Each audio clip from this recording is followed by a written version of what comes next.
우리 하나님의 말씀은 창세기 38장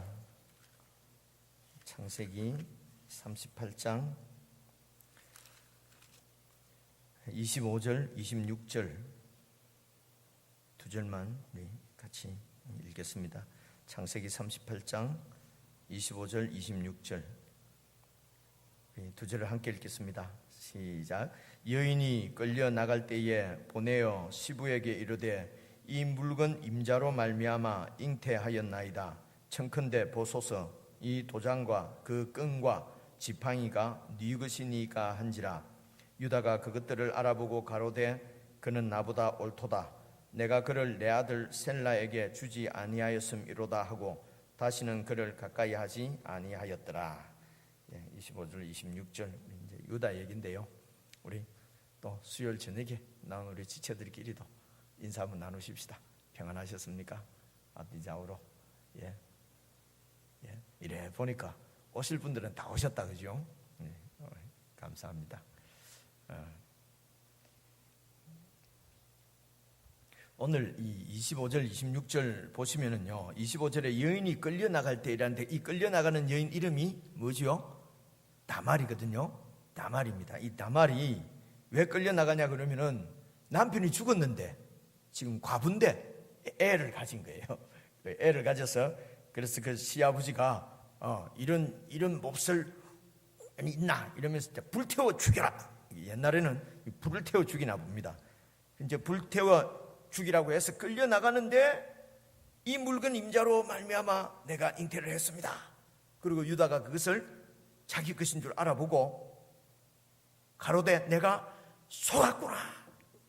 이 나쁜 속았구나. 이렇게 해야 되는데 그죠? 뭐라고 얘기를 하죠? 가로되 그는 나보다 옳도다. 그렇거든요. 그는 나보다 그 며느리가 자기보다 옳도다.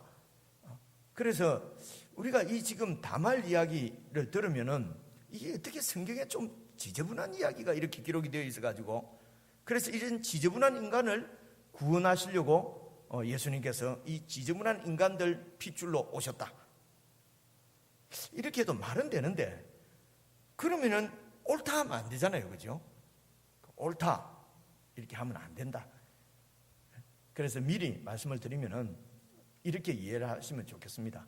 이 창세기는 하나님께서 인간들을 구원하시기 위해서 구원 경륜을 세우시고 그 구원 경륜이라고 하는 것은 계획입니다. 하나님께서 구원의 계획을 세우시고 그 계획을 어떻게 이루어 가시는지를 지금 창세기를 통해서 보여주시는 것이거든요. 그러니까 구원 계획을 어떻게 이루어 가시는가. 그래서 그 구원 계획을 이루어 가시는 한 방법으로 하나님께서 아브라함을 택하시고 그 아브라함에게 언약을 주셨습니다. 그 언약의 내용은 하나님 나라를 세우겠다는 것입니다. 하나님 나라의 언약입니다. 그래서 이 하나님 나라의 언약은 그 아브라함의 아들인 이삭에게로 계승이 되어지고 또 이삭의 아들인 야곱에게로 넘어오고 그리고 야곱에게 와서는 이제 12 아들이 생긴 것이지요. 그래서 이 야곱에게 하나님께서 주신 야곱이 하나님으로부터 받은 언약, 약속 그것은 여러분 그 도망가면서 그 베델에서 잘 때에 사다리 하늘로부터 사다리가 내려오고 이런 모든 것도 다 하나님이 야곱 너와 함께 하시겠다 하는 것은 하나님 나라의 약속입니다. 내가 네 하나님이 되어주겠다. 이게 하나님 나라거든요. 이 하나님 나라의 약속을 받은 사람이 야곱인데 그래서 이 하나님 나라는 예수님 안에서 이루어집니다. 예수님 안에서 하나님 나라가 온전하게 이루어지거든요. 그러니까 이 구약 성경에 나오는 모든 이야기들은 예수님의 인격이나 예수님이 하실 일 사역에 대한 그림자라는 겁니다. 모형이라는 것입니다. 그래서 예수님께서 우리를 어떻게 구원해서 자기 백성으로 삼으시고 하나님 나라를 세우시는지 그것을 설명하는 그림으로 구약에 있는 모든 이야기가 나옵니다. 그래서 그 구약에 있는 모든 이야기들을 예수 그리스도에 대한 모형이라고 얘기를 합니다. 그래서 그 모형은 그 그림자는 크게 두 가지입니다. 예수 그리스도의 인격을 나타내는 그림자가 있고 모형이 있고, 예수님의 사역을 나타내는 미리 보여주는 그 그림자가 있단 말입니다. 이제 이렇게 생각을 하시고, 그래서 지금 이 야곱의 후손인 그 이제 유다와 요셉을 통해서 유다와 요셉이 어떻게 하나님께서 야곱에게 주신 약속, 야곱의 후손들을 하나님의 백성으로 구원하는 일을 어떻게 하느냐, 지금 요셉을 통해서 보여주신 것은 요셉이 왕이 되어서 자기 가족들을, 이 자기 가족들이 바로 하나님으로부터 언약을 받은 하나님의 백성이니까, 그래서 이 하나님의 백성을 어떻게 생명을 보존하고 생명을 구원하고 그렇게 해서 하나님의 백성으로 이렇게 세워가는가 하는 얘기를 우리가 요셉을 통해서 지금 지난 수요일까지 쭉 이렇게 살펴본 것이에요. 그래서 예수 그리스도께서 요셉처럼 왕이 되셔서 자기 백성들을 기근으로부터 구원하고 죽음으로부터 구원하고, 그렇게 해서 이렇게 보호하고 생명을 구원해내는 그런 일을 하신단 말이에요. 그래서 이 요셉은 예수 그리스도의 모형이고, 요셉이 한 일도 사역도 예수님이 하실 사역을 미리 보여주는, 설명하는 그림자다. 그래서 구약의 이런 이야기들을 잘 알게 되면은 예수님께서 우리를 구원하셨다고 하는 것이 어떤 의미인지, 어떻게 우리를 구원하셨다고 하는 것인지, 그 예수님의 구원에 대한 그 풍부한 은혜를 누릴 수가 있습니다. 이런 구약의 이야기를 우리가 잘 배우지 못하면은 예수님께서 나를 구원하셨다는 것이 매일 구원이라고 얘기하는데, 한 1년 구원 하다 보면 그 다음부터 메마르기 시작합니다. 나만 그런가?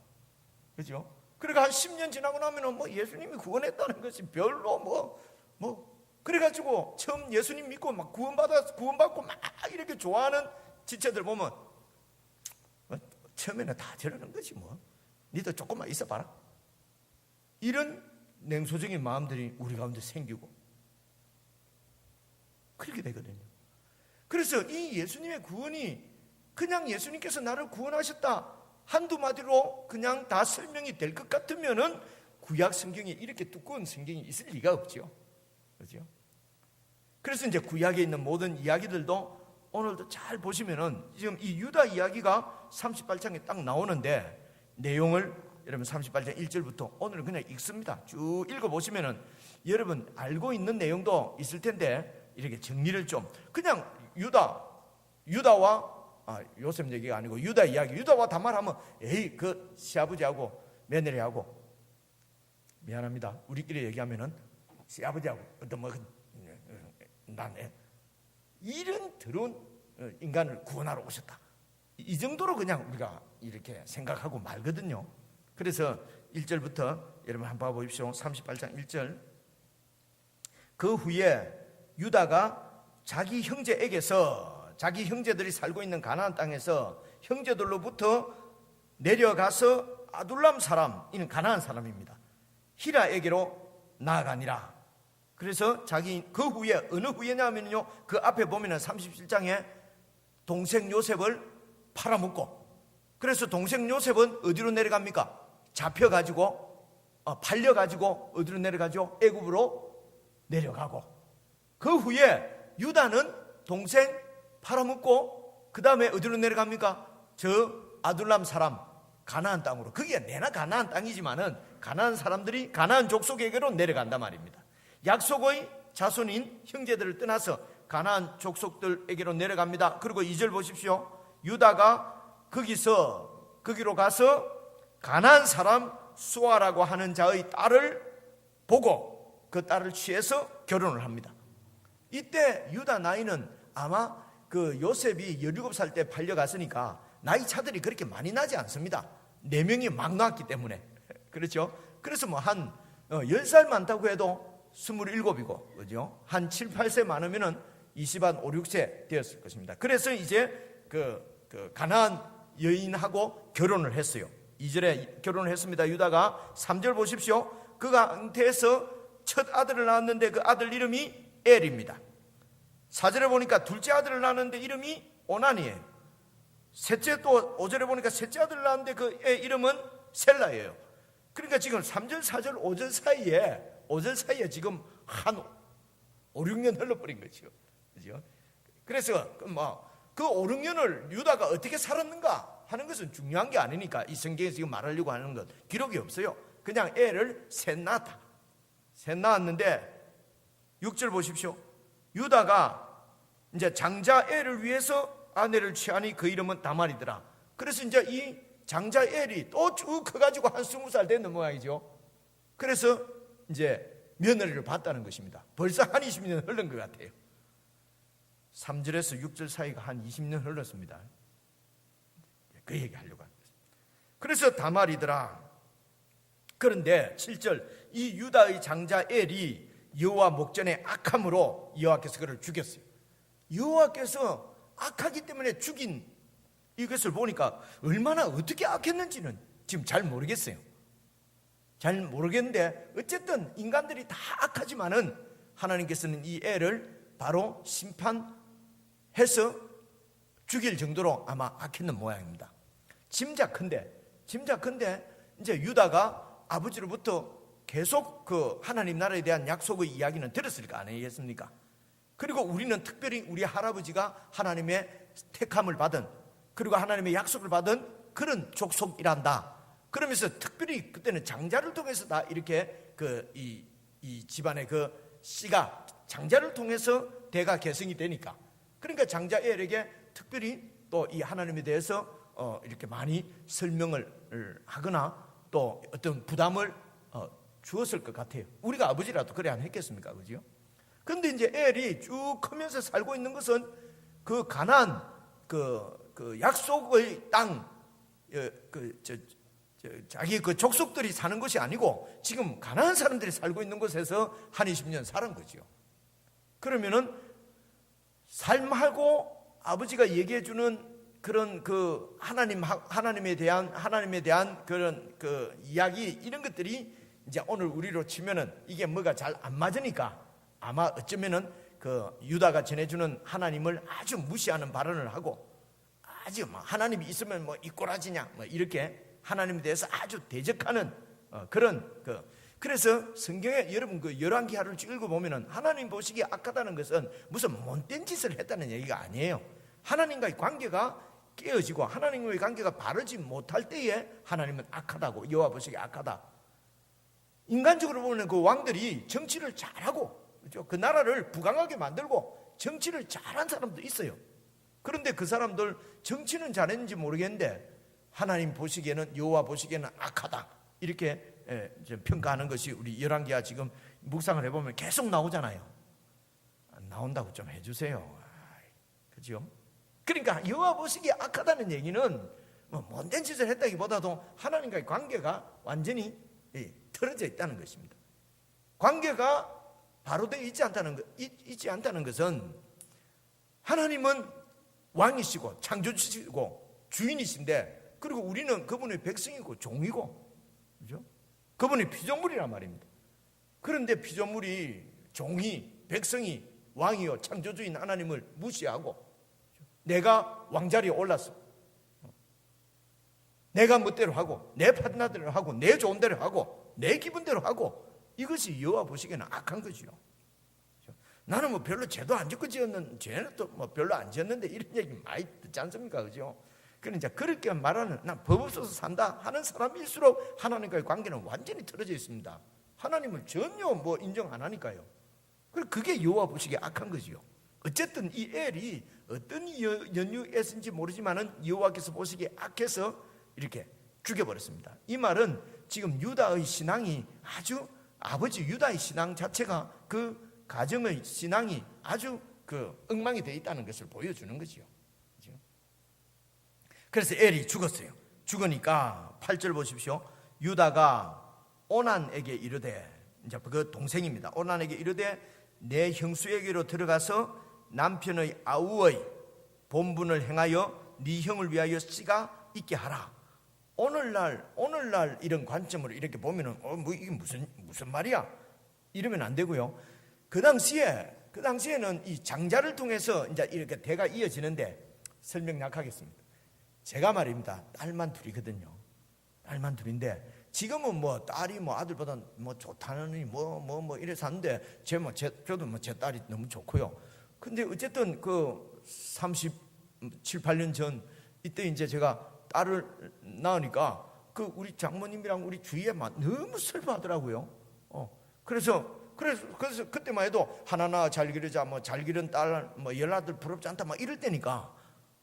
그리고 또 우리 목사님이 와 복음 안에서 뭐 꼭 내 몸보다 나야 내 자식이냐, 뭐 이래 그때 하셨거든요. 그래 하셨어요.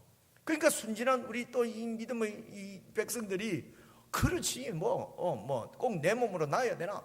그래갖고 이제 딸 하나만 이거 데리고 있으려고 하는데, 낳고 키우고 있으려고 하는데 영 이게 뭐가 어쨌든 뭐가 좀 안 될 것 같은 거예요. 그럼 몇 년 있다가 6년 후에 하나 더 낳았어요. 근데 또 딸인 거예요. 그러니까 막 우리 장모님이 내 얼굴을 못 보는 거예요. 자기 딸이 이 집 대를 지금 막 완전히 끊어놨다고. 그죠? 그럼 저는 막 그때 예비군 훈련 막 가서 적당하게 조치를 잘 취하고. 그래 교회 왔는데 우리 교회 권사님이 아이고 최 집사님, 최 형제 어떡하냐고 막 그 권사님이 막 울려고 하는 거예요. 왜냐하면 대가 끊기 최 씨 생명이 끝나버린 거예요. 제가 살아있지만 죽은 목숨이에요. 여러분 불과 40-50년 전에도 우리나라도 이랬거든요. 그러니까 지금 이건 3,500년 전입니다. 거기에는 이 대가 이어지지 않으면은, 그러니까 이 여자가 집에 들어와서 씨를 이어주지 못하면은 그거는 아무짝에도 쓸모없는 악한 여자가 되는 것입니다. 우리 조선시대 때만 해도 뭐 7거 지약 중에 하나가 애 못 낳는 거 아닙니까? 그죠? 그러니까 얼마 멀지 않았습니다. 이제 그렇게. 그래서 이 생명이 첫째 아들을 통해서 내 생명이 바로 이렇게 이어간다고 생각하는 거예요. 분위기가 이제 그런 것입니다. 제가 남동생이 또 하나 있는데, 남동생 이놈도 딸만 둘이에요. 그러니까 저는 완전히 죽은 거죠. 이제 제 대는 이제 이걸로 끝나버린 거죠.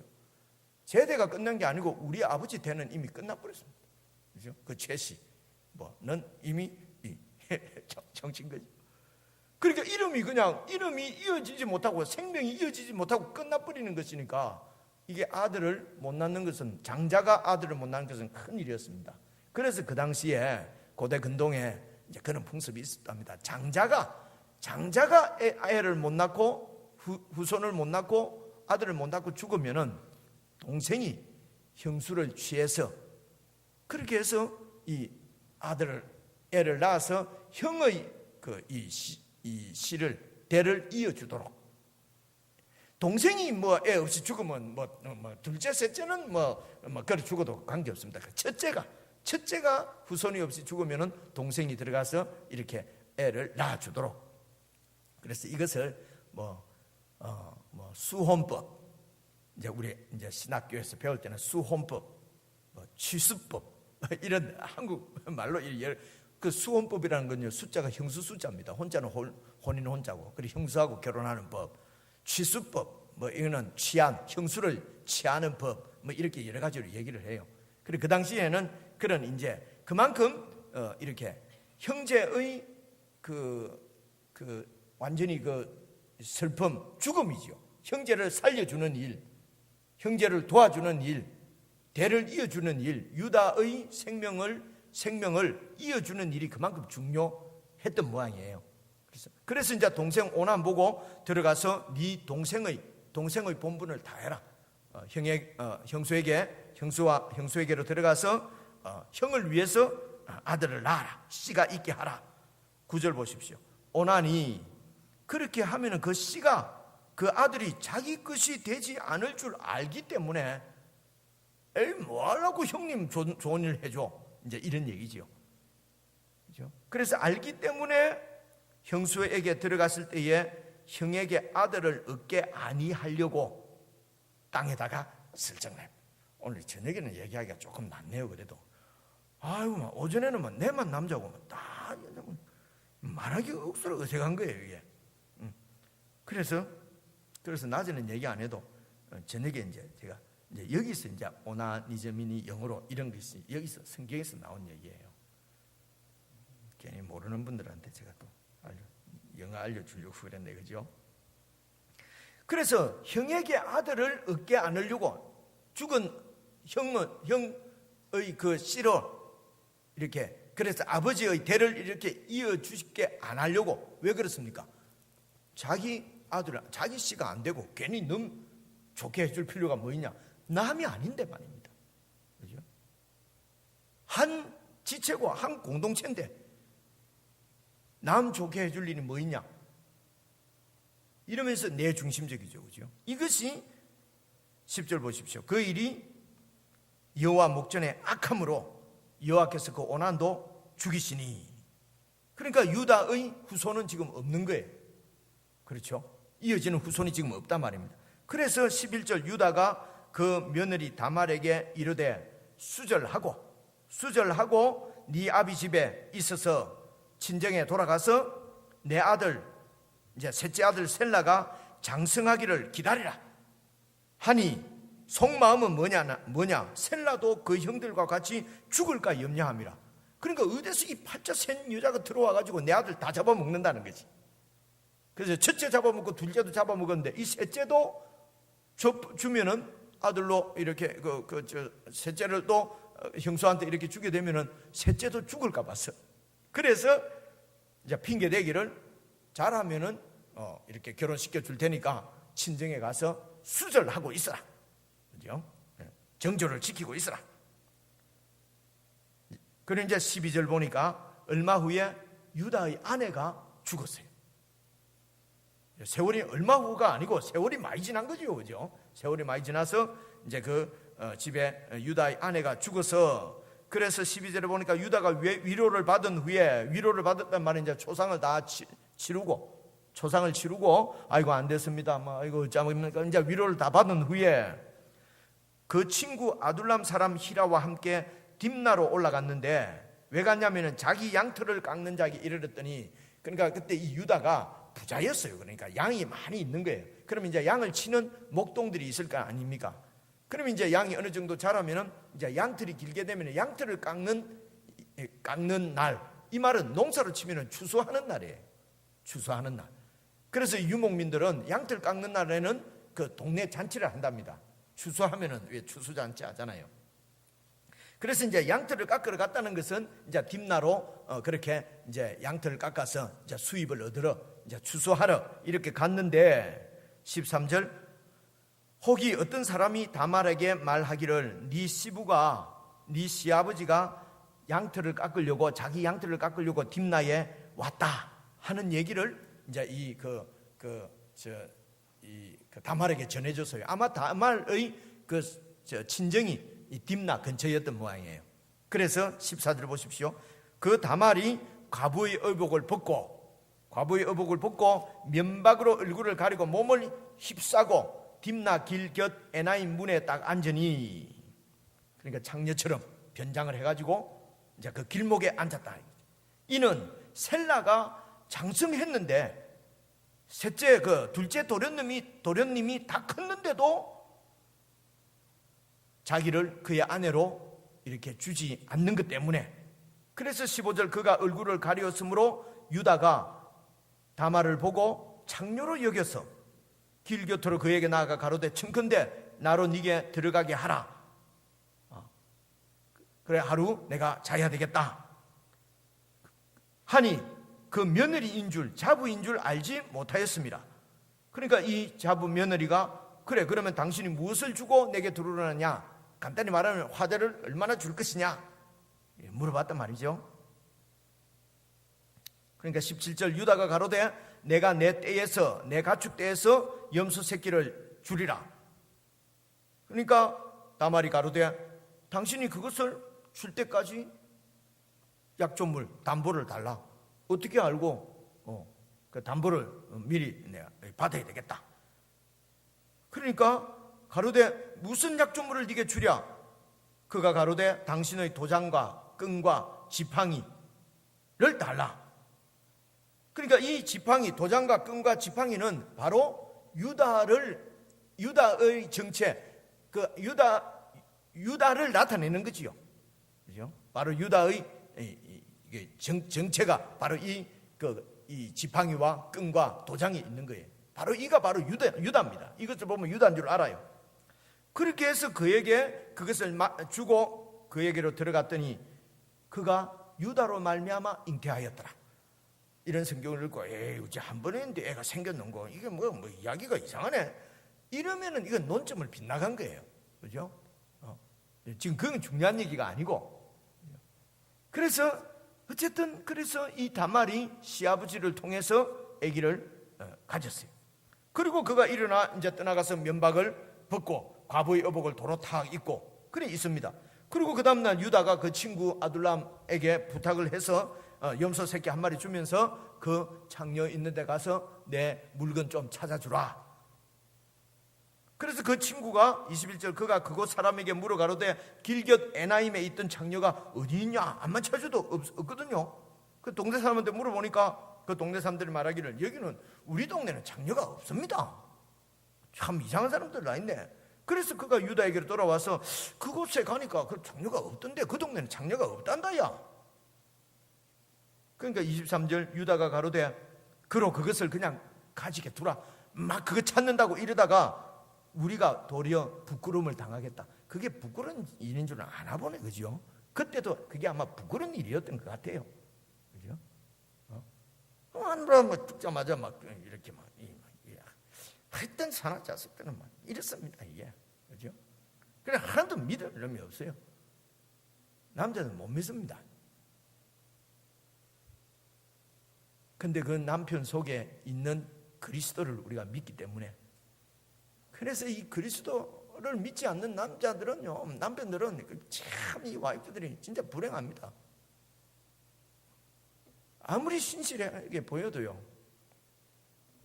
낮에 되면 낙타에 참 메고 말이죠, 막 진짜 신사지요. 밤 되면은요, 완전히 비스무리합니다. 그죠? 그래서 예수 믿는 것은 이거는 뭐 그냥 예수 믿는 게 아니에요.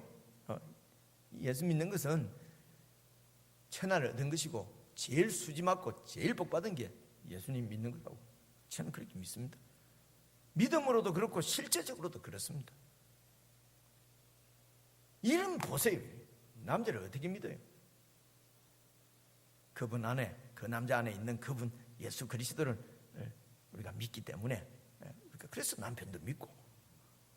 요새는 뭐 여자는 믿을 수 있습니까? 마찬가지죠, 그죠? 그러니까 우리 안에 있는 그리스도, 그가 우리에게 믿음을 주고 우리가 페이스풀을 한 사람, 아주 충성스러운 사람, 신실한 사람으로 세워주는 것은 바로 우리 속에 있는 예수 그리스도 그분이지요.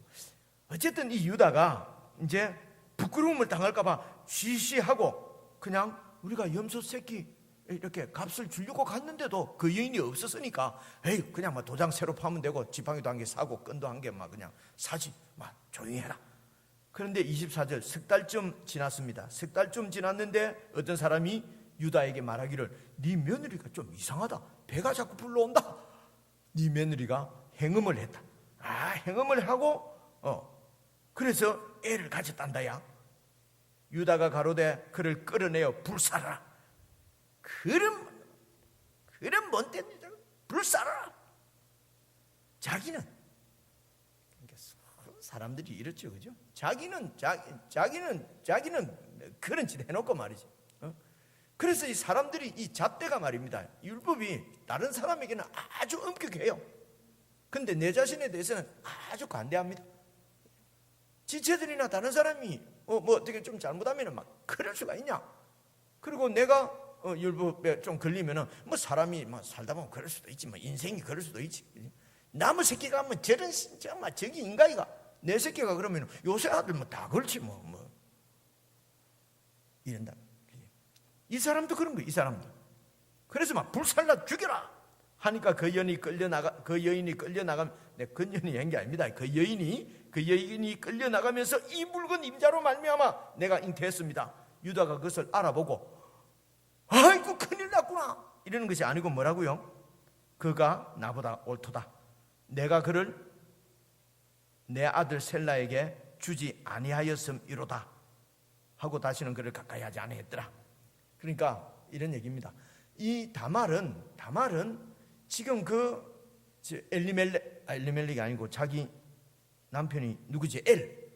엘에게 그 가정에 제일 이 여인이 해야 될 최고의 꼭 해야 되는 이런 그 집에 후손을 이어주는 일입니다. 그런데 그것을 못한 거예요 지금. 그래서 이 후손을 낳아주지 못하면은 다말은 그보다 수치스러운 일이 없습니다. 그냥 친정집에 애도 못 낳아주고 친정집에 쫓겨와가지고 그냥 있는 이런 수치스러운 인생이 되거든요. 그래서 그 집에 애를 낳아줘야 되는 거예요. 그러니까 그 일을 한 거예요. 그러니까 이제 이 유다가 그가 나보다 옳도다. 그래서 이제 27절 임산하여 보니 상태라. 해산할 때 이제 쌍둥이가 들어갔어요. 해산할 때 하나가 나오는데 손이 먼저 나왔어요. 거기에서 빨간 실을 딱 감았는데 이 손이 다시 쑥 들어가 버려요. 좀 있으니까 먼저 나온 님이 보니까 손에 실이 없어. 그래서 보십시오. 29절 그 손을 도로 들이며 그 형제가 나오는지라 산파가 고르되 네가 어찌하여 형을 밀치고 네가 먼저 나오느냐. 한고로 그 이름을 베레스라 불렀고. 재밌다 그죠? 그 형제 그 손에 홍사 있는 자가 먼저 나오려고 했 놈이, 그러니까 손이 먼저 나온 놈이 형인지 머리가 먼저 나온 놈이 형인지 알 수가 없어요. 그죠? 어쨌든 손이 먼저 나왔다가 들어간 그 형 되려고 하던 애가 그냥 둘째가 되고 터치고 나온 얘가 이제 베레스입니다. 베레스가 나 불렀다. 그래서 여러분 이 아주 지저분한 얘기라고 하지 않고 유다가 내 며느리 다말이 나보다도 옳다 한 말은 지금 이 후손이 바로 이 씨가 이어져서 결국 하나님이 약속한 씨는 예수 그리스도를 말하는 것이거든요. 그래서 이 집에 다말이 씨를 이렇게 이어주는 것입니다. 이것을 대신 그러니까 이 다말이 완전히 대가 끊긴 그 집안에 다말이 대신해서 씨를 이렇게 이어주는 것이죠. 이렇게 말이 안 되네. 이렇게 대신 이렇게 해주는 이것을 속한다고 그래요. 속이라는 말은 대신 값을 치른다는 뜻이거든요. 그래서 이렇게 속해주는 것을 구약 성경에는 이렇게 물려준다. 이것을 히브리 말로는 고엘이라고 합니다. 고엘. 그래서 히브리 말 우리가 별로 알 필요는 없지만 이 고엘은 여러분 기억에 놓으면 좋을 것 같아요. 이게 계속 나오거든요. 그래서 속으로 따라 한번 해보십시다. 고엘 이게 구속자라는 뜻입니다. 구원자가 아니고 구속. 대신 갚아주는 것. 대신 갚아주는 것을 구속이라고 그래요. 그래서 이 고엘이 대신 갚아주는 것. 어떤 사람들이 대신 갚아주느냐면 구약에 나오는 이 고엘이 크게 하는 일이 세 가지가 있습니다. 그러니까 그 가까운 친척이 꼭 이 일을 하도록 해놨어요. 그리고 이렇게 가까운 친족 이렇게 하는 사람을 구속자라고 그래요. 기업을 물려주는 자 이렇게 표현하는데 어떤 것을 물려주냐면 첫째로 대가 끊기면은 대를 이어줍니다. 씨를 이렇게 대를 이어주고 자식을 낳아준다는 거죠. 그리고 두 번째는 잃어버린 기업은 땅 이런 겁니다. 땅 이런 거, 잃어버린 재산을 되찾아주는 것입니다. 되찾아주는 것. 세 번째 하는 일은요, 원수를 대신 갚아줍니다. 원수를. 그래서 이 얘기 장로께서 내가 너무 미워갖고 나를 죽였다. 아니, 예를 들어서 그래서 죽었단 말이에요. 그죠? 그러면 내 가장 친한 친척, 가장 가까운 친척은 내 대신 저 원수를 가서 죽여. 이게 이제 이 구속자라고 그래요. 기업을 물려주는 자예요. 그래서 구약 성경에 이 구속자, 영어로는 redeemer 그럽니다. redeemer. 이 구속자가 기업 물려주는 자, 고엘이 하는 일은 대를 이어주고 잃어버린 기업을 찾아주고 원수를 대신 갚아주고. 그런데 오늘 여기 지금 다말은 첫째 대를 이어주는 씨를 이어주는 그 고엘의 역할을 지금 다말이 하고 있는 것입니다. 그래서 다말이 예수 그리스도의 모형이라는 것이 아니고 다말이 한 이 일, 이 행위가 바로 그 예수님의 고엘로서 하는 일이 우리를 하나님의 자녀로서의 대가 끊긴 우리를 하나님의 자녀로 다시 되찾아주는, 기업 물러주는 자, 고엘의 역할을 그분이 하신 것입니다. 그래서 예수님을 구속자라고 얘기하는 것입니다. 구속은 끊긴 대를 이어주는 것입니다. 이 고엘 이야기가 좀 더 확장된 이야기가 여러분 룻기에 나와요. 룻기를 한번 보시겠습니다. 룻기는 조금 넘어가면 사사기 다음에 룻기가 나오는데요. 룻기. 룻 이야기는 여러분 잘 아시지 않습니까? 그죠?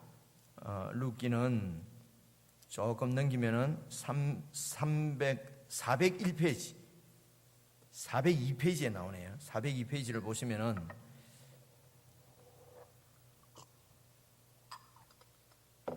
402페이지 1절 보십시오. 사사들의 치리하던 때에, 그러니까 사사시대입니다. 사사시대는 언제쯤 되는지 아시겠죠? 그죠? 사사시대는 이제 여호수아가 그 가나안 땅을 정복하고 여호수아가 죽고 사사들이 한 300년 다스립니다. 그리고 이제 왕으로 이제 나온 사람이 이제 다윗 왕국을 이루는 거거든요.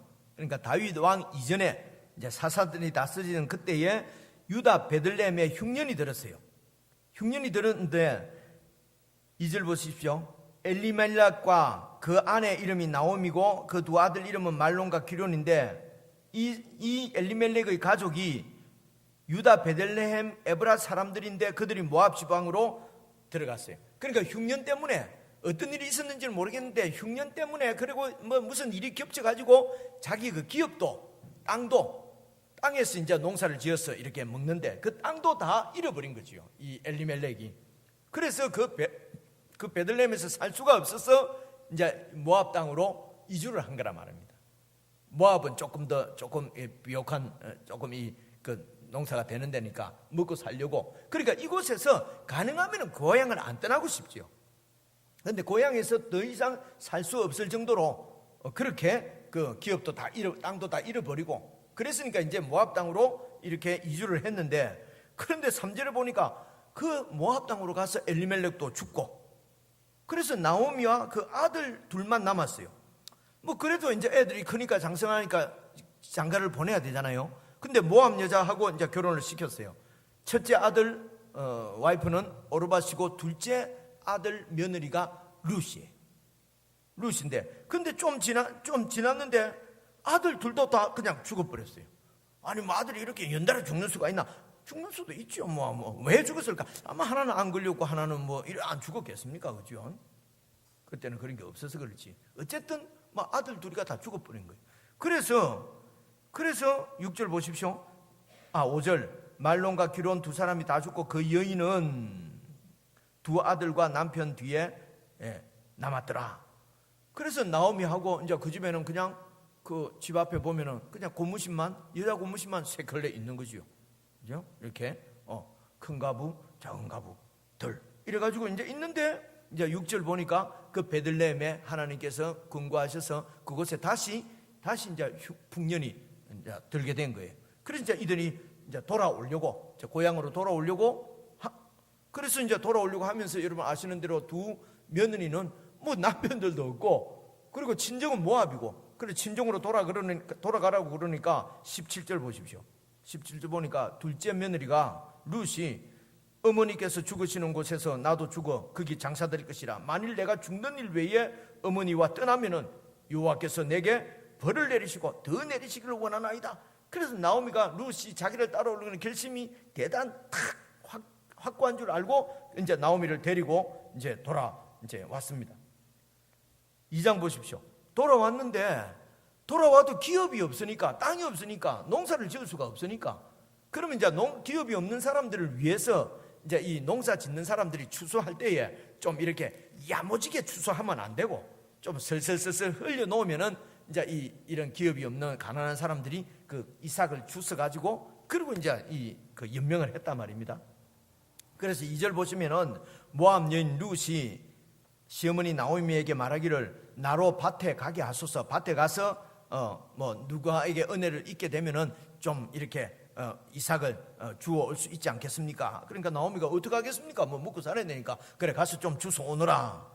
그래서 룻이 가서 이제 베는 자, 추수하는 자를 따라서 밭에서 이삭을 줍는데 우연히 엘리멜렉 자기 시아버지의 친족 보아스에게 속한 보아스 밭에 가서 이렇게 주신 거예요. 근데 마침 그때 보아스가 이제 그 자기 추수하는데 그 하인들이 추수하는 거 이제 격려하려고 왔는데 못 보던 여자애가 막 이렇게 이삭을 줍고 있으니까 이제 자기 하인들 보고 제가 누구냐 그러니까 저 나오미 집에 모압에서 온 그 며느리입니다. 그랬어요. 2장 11절 보십시오. 11절 보아스가 룻에게 대답하여 가로되 네 남편이 죽은 후로 네가 시모에게 행한 모든 일과 모든 것과 네 부모와 고국을 떠나서 전에 알지 못하던 백성 이 이스라엘로 여기로 그때 이스라엘 맞습니까? 에게로 백성에게로 온 일이 내게 분명히 들렸느니라. 여호와께서 네 행한 일을 보응하시기를 원하며 이스라엘의 하나님 여호와께서 그 날개 아래 보호를 받으러 온 네게 온전한 상 주시기를 원하노라. 이러면서 이제 룻을 이제 아는 척하고 칭찬하고 그리고 이제 자기 그 하인들 보고 좀 많이 좀 흘려놔라. 그리고 이 여인을 너 건드리지 마라. 그때도 하여튼 이 사나들은 또 일본 또 건드리고 이랬나 봐요, 그죠? 그때나 지금이나 똑같은 것 같아요. 그래 이제 이 보아스가 건드리지 마라. 얘는 이제 내 친족이니까, 그죠? 그렇게 해서 이제 이 곡식을 많이 이렇게 이삭을 주셨어요. 그리고 이제 집에 돌아와서 18절입니다. 2장 18절 그것을 가지고 성읍에 들어가서 시모에게 그 주운 것을 보이고 그 배불리 먹고 남긴 것을 내어 시모에게 드리고 그러니까 시모가 야 어디서 일을 했는데 이렇게 많이 얻어왔냐? 그러니까 보아스라고 하는 사람 집인데 밭인데 보아스가 참 잘해줬습니다. 20절 보십시오. 나오미가 그 자부에게 말하기를 여호와의 복이 그에게 있기를 원하노라. 그가 생존한 자와 사망한 자에게 두루두루 은혜 베풀기를 그치지 않네. 나오미가 또 그에게 이르되 그 사람은 우리의 근족이니 가까운 친족이니 바로 우리 기업을 물을 자 중에 하나다. 기업 물을 자 나오잖아요. 이게 이제 고엘입니다. 우리 기업을 물러 잘 중에 한 사람이다, 보아스가. 그러면서 이제 나오미가 이제 그 며느리한테 이제 지시를 합니다. 3장 3절 보십시오. 그런즉 너는 목욕하고 기름을 바르고 화장도 좀 하고 톡톡톡도 좀 하고 향수도 좀 뿌리고 그러니까 의복을 입고 타작마당에 내려가서 이제 타작을 추수를 당하면 이제 서로 잔치를 하거든요. 그럼 기분 좋아서 잔치해가지고 그래가지고 그 보아스가 이제 잘라고 누우면은 6절 보십시오.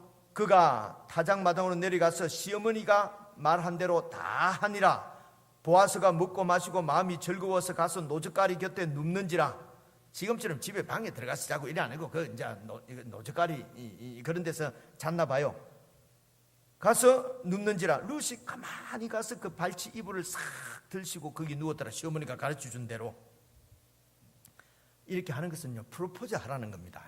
와 못됐네 이러면 안 되고 이제 이게 프로포즈 하는 겁니다. 그래서 밤중에 8절 밤중에 그 사람이 놀라서 몸을 돌이켜 보니 한 여인이 자기 발치에 누웠는지라. 가로되 네가 누구냐? 대답하되 나는 당신의 시녀 루시오니 당신의 옷자락으로 시녀를 덮어소서. 당신은 우리 기업을 물을 자가 됨이니이다. 우리 기업을 물려줄 자니까 우리 기업을 좀 물려주십시오. 은혜를 베풀어 주십시오. 그렇죠? 그러니까 10절 가로되 내 딸아 여호와께서 네게 복 주시기를 원한다. 네가 빈부를 물러나고 연수한 자, 그러니까 연애를 안 했다는 것입니다. 연수한 자를 좇지 않고 너희의 베푼 인애는 여러분 말씀드렸지 않습니까? 헤세드는 우리 쪽에서는 신실한 것을 어떤 언약의 신실한 것을 인애라고 그래요. 네 인애가 처음보다도 나중이 더하도다. 그래서 내 딸아 두려워 말라. 내가 네 말대로 다 행해 줄 것이다. 네가 현숙한 여자인 줄 나의 성읍 백성이 다 알고 있다. 참으로 나는 네 기업을 물려줄 자인데 나보다도 더 가까운 친족이 있다. 그래서 권리가 기업을 물러줄 책임이 그에게 먼저 있기 때문에 그가 안 한다고 하면은 내가 해줄 수 있다. 그래서 그에게 물어보자. 그래서 이제 4장 6절 보십시오. 그래서 그 기업 물을 더 가까운 친족 기업 물을 자가 가로되 나는 내 기업에 손해가 있을까 하여 나를 위하여 저 엘리멜렉의 집안의 기업을 물러주지 물러준다는 말은 되찾아준다는 겁니다. 그 있지 않습니까? 뭐 이런 장기 같은 거 둘 때 한수 물리도 그거하고 같은 말입니다. 이렇게 내 기업에 손해가 있을 것 같아서 나는 못 물려주겠다. 그죠? 그래서 형제가 파산하고 형제가 망하면은 가까운 친척이 도와주고 그 집안을 세워주도록 되어 있는 것이 하나님 나라인데, 그죠? 그게 하나님 나라인데, 그게 율법 신명기에 다 나오는 얘기인데, 그런데 내가 손해볼 짓은 안 하겠다는 것입니다. 그죠? 그래서 내 손해보는 것 때문에 하나님 말씀대로 안 하는 거지요. 그래서 나는 못하겠다. 나의 물을 권리를 네가 취해라. 그래서 이제 8절입니다. 이에 그 기업 물을 자가 보아스에게 이르되 내가 너를 위하여 살아 하고 그 신을 벗는 것을 권리를 포기한다. 그래서 이제 보아스가 9절입니다. 장로들과 모든 백성에게 이르되 내가 엘리멜렉과 기룡과 말론에게 있던 모든 것을 내가 나오미로부터 샀다. 산 일에 너희가 오늘날 증인되었고 사서 이제 돌려줬다는 얘기입니다. 또 말론의 아내 모압 여인 룻을 내가 사서, 룻을 내가 돈을 주고 사서 나의 아내를 취하고 그 죽은 자의 기업을 그 이름으로, 그 말론 엘리멜렉의 아들 이름으로 있게 해서 그 이름이 그 형제 중과 그곳 성문에서 끊어지지 않도록 하매 너희가 오늘날 증인이라. 그래서 이제 그 장로들과 백성들한테 이제 이 기업을 내가 이제 되찾아 준다는 것입니다. 그래서 내가 이제 이 모압 여인 룻하고 결혼도 해서 거기에 씨를 낳아서 내 씨가 되는 것이 아니고 바로 엘리멜렉의 그 이 씨를 이어주는 기업 물러자의 역할을 이제 하는데 증인이라는 것입니다. 이것은 다말이 이제 유다에게 아들을 낳아준 거나 대를 이어준 거나 같은 얘기지요. 여기서는 한 칸 더 나아가서 보십시오. 한 칸 더 나아가서 9절 보시면은 엘리멜렉과 기룡과 말론에게 있던 모든 것을 다시 사서, 그러니까 이거 기업도 물려주는 거지요. 이제 이 보아스는 이 씨만 이렇게 이어준 것이 아니라 이제 기업도 이제 물려주는 이야기가 나옵니다. 그래서 11절 보시면은 성문에 있는 모든 백성과 장로들이 가로되 그렇다 우리가 증인이 된다. 참 좋은 사람이죠, 그죠? 자기 기업의 손해를 보고도 형제의 기업을 지금 되찾아주고 집안을 세워주는 일이니까 존경스럽단 말입니다. 그래서 이제 축복을 해주는 내용입니다. 우리가 증인이 되노니 여호와께서 네 집에 들어가는 그 여인, 네 집에 들어가는 여인 누굽니까? 룻으로 하여금 이스라엘 집을 세운 라헬과 레아는 야곱의 두 아내잖아요. 그래서 라헬과 레아가 자식들을 많이 낳아서 이스라엘 집을 세워준 것처럼 그렇게 되기를 원한다. 그리고 12절 보십시오. 여호와께서 이 소년 여자 룻으로 하여금 네게 후사를 주사 네 집으로 다말이 유다에게 낳아준 베레스의 집과 같게 되기를 원하노라. 자 보십시오. 이제 이런 얘기입니다. 만약에 유다가 다말이 유다에게 낳아준 이런 애 낳아주고 하는 이것이 그 애 베레스는 그죠? 유다 뭐 손자입니까? 아들입니까? 뭐 애매하지 않습니까? 아주 이게 지저분한 얘기 같으면은 지금 보아스한테 지금 축복을 하면서 뭐라 그럽니까? 네 집에 들어가는 룻이 이 다말처럼 더러운 되기를 원하노라. 말이 안 맞잖아요. 축복하는 건데. 그러니까 다말처럼 되기를 원하노라.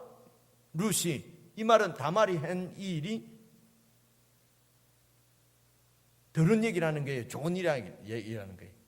좋은 거잖아요, 그렇죠? 그래서 우리가 그냥 쉽게 아는 대로 다말 이야기는 뭐 무슨 인간의 이런 아주 지저분한 이야기가 아닙니다. 아니고 옳은 이야기. 바로 대가 끊겨서 생명이 끊어진 그 집에 다시 생명을 되찾아주는 고엘의 일을 다말이 한 것이에요. 그리고 오늘 모압 여인 룻도 네 집에 들어가서 그 엘리멜렉의 대가 끊어져 버렸잖아요. 그 아들 둘도 다 죽어버렸으니까 그 집에 대를 이어주기를 원한다는 것입니다. 다말처럼 룻이. 그래서 이제 룻이 이제 아들을 낳았는데 17절 보십시오. 그 이웃 여인들이 그에게 이름을 주되 나오미가 아들을 낳았다. 며느리가 아들을 낳았는데 나오미가 아들을 낳았다는 거예요. 왜냐하면 나오미의 남편 엘리멜렉의 씨를 이렇게 이어가는 아들이니까. 그죠? 그래서 나오미가 아들을 낳았다 하여 그 이름을 오벳이라고 했어요. 이 룻이 낳은 그 아들이 오벳입니다. 이 오벳은 다윗의 아비인 이새를 낳았다. 이새의 아비였더라. 그래서 이 오벳이 다윗의 할아버지입니다. 룻이 낳은 이 아들이 다윗의 할아버지란 말입니다. 그래서 지금 이 구속자하고 대를 이어주는 고엘하고 왕하고가 지금 묘하게 지금 겹치지 않습니까? 그죠? 그래서 이 룻이 다말이 유다에게 낳아준 그 베레스가요 18절 봐봅시오. 베레스의 세계는 이러하니라. 베레스는 헤스론을 낳고 헤스론은 람을 낳고 람은 아미나답을 낳고 아미나답은 나손을 낳고 나손은 살몬을 낳고 살몬은 보아스를 낳았고 보아스는 오벳을 낳았고 오벳은 이새를 낳고 이새는 다윗을 낳았더라. 이 다말이 유다에게 낳아준 베레스가 바로 이 다윗의 조상이에요. 그리고 다윗은 예수 그리스도의 조상이고. 그래서 이 다말이 이렇게 이 고엘의 역할을 한 그 씨를 이어준 그 유다에게서 난 베레스, 그리고 완전히 대가 끊어져 버린 엘리멜렉의 집에 보아스가 대신해서 그 집 며느리 룻에게 이렇게 그 대를 잇게 해준 그 아들이 바로 그 다윗의 할아버지가 되는 이런 이야기가 지금 이렇게 있는 것입니다.